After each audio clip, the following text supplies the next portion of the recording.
What's up, my Peter Bros? Peter Maine-iac here, Wednesday, February 27th. We have a lot of games on today, so no necessarily depth instructions to keep it short, but let's get into it. We got some good games, and it starts with the Rockets at the Hornets. Not necessarily a good game, but a game nonetheless. Rockets favored by 4.5 in this one. I do think the Hornets could provide an upset potential-like game, but to me, the Rockets are too solid. Ever since Fareed joined the team, Chris Paul came back, this team looks very good. Very inconsistent sometimes, but still pretty damn good. I'm going to pick the Rockets to win this one and cover. Hornets, like I said, can upset. It's going to be very hard. They're going to need to shoot extremely well tonight if they want any chance. Then you get the Timberwolves at the Hawks. Timberwolves favored by 5 here. I'm going to pick them to win and cover.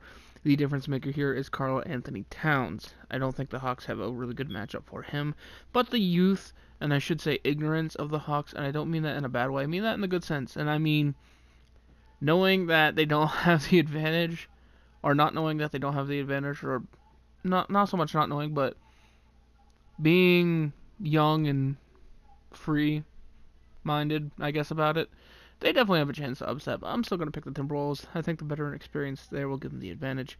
Wizards, Nets, Brooklyn by 5.5. I think they win and cover and help solidify their playoff spot.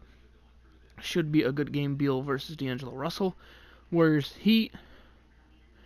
Warriors favored by 9.5. I think they win and cover as well. I don't think the Heat necessarily have that dagger type player to win this one, and I think that's going to end up hurting them.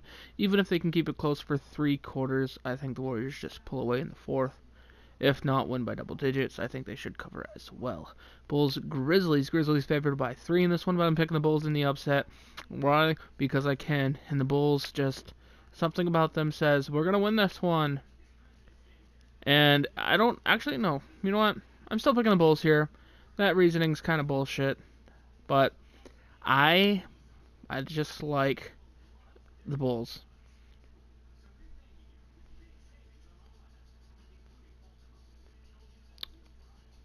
And I'm trying to think about in-depth discussions. I don't know these teams too well, but consider me a fan of Markkanen and Levine in this one, I guess. I think they have a good matchup. And the other Trailblazers at the Celtics. Celtics favored by 3, 8 p.m. on ESPN, 5 p.m. Pacific time, if you're wondering. On the West Coast, 8 p.m. Eastern.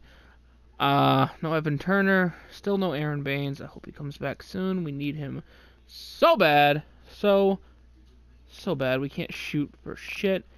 Lost the other game traumatically because we didn't have a good player to match up with Siakam as well as we needed, and Aaron Baines is that kind of player. Only half a game, only one loss separates these players from each other, these teams from each other, which is amazing. I'm picking the Trailblazers here. I think they'll have the more consistent shooters, and I think the team with a better shooting percentage is going to win this one. And I don't necessarily mean that as in, duh, you state an obvious fact. I mean that as in, even if they get more shots up or less shots up, I think whoever can shoot more consistently from first quarter to fourth quarter, not just spurt, drought, but consistent shooting will win. And I think that's Damian Lillard and CJ McCollum. Then you get the Pistons at the Spurs. Spurs by 4 in this one, or at least that's what the spread says. I'm going to pick them to win and cover this one because they're at home. Fun fact, they suck on the road. They play better at home, and I think they turn it around at least a little bit.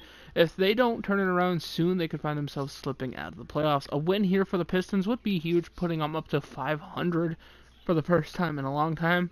And I think it'd be good for them if they won, but I'm still picking Spurs. I got the Pacers at the Mavericks. Pacers by 1 here. I'm going to pick them to win and cover. A win here would put them 20 games over 500. The Mavericks do present a tough challenge. No Sabonis for the Pacers, but I still think the Pacers have enough to beat the Mavericks. But a case for the Mavericks in this one. Luka, extremely talented individual, probably more star power than anybody on the Pacers. And Dirk, even though he doesn't play as well or as much as he used to, if he can hit some clutch shots, if the rest of the team can hit some clutch shots, and what I mean by that is exploit exploit mistakes by the defense. If anybody's left open for a couple seconds, get the ball to him, have him make the shot, that kind of stuff. If they can do that, definitely a win here is in their path. Pacers only favored by 1 here. I think that's a very reasonable spread. I think this game's very close to 50-50. Mavericks do play excellent at home. Pacers not as good on the road as they are at home, so I do think it makes it a lot closer. Then you get the Clippers at the Jazz by 9.5. This game is huge because the Jazz are 1.5 games back of the Clippers in the current playoff seeding. A win here would seat the Jazz only one. No, sorry, I completely read that wrong. There are only half a game separates these teams, and a win here would put the Jazz one loss ahead of the Clippers in the seeding. So this is actually huge. A win by the Clippers keeps them ahead. Keeps them, I believe, a game and a half ahead. Wait, no. I messed that up completely. The Jazz are half a game ahead.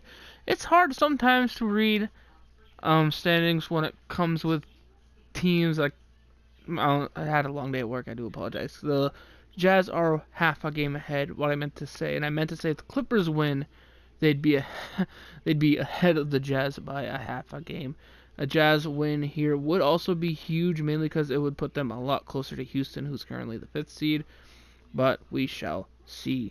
And as for the final games of the day, we got, I don't know if you'd call them good, but we got the Bucks, the Kings.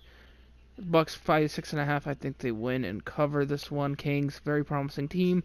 I just don't think they have anybody that physically matches up with Giannis well at all. Pelicans, Lakers. Lakers by 5.5. ESPN, 10:30 p.m. Eastern, 7:30 p.m. Pacific time. No Lonzo Ball for the Lakers. I'm gonna pick the Pelicans in this one to beat the Lakers and send them to 3 games below 500. A win here is interesting for the fact that it would put the Pelicans from 3 games behind to only 2 games behind the Lakers, and a loss here would definitely hurt the playoff chances of the Lakers. Not end them, but hurt them. Anyway, guys, thank you for watching. Don't forget to leave a like, comment, subscribe if you are new. I'll see you in the next one. Sorry for all my mental mistakes. Peace.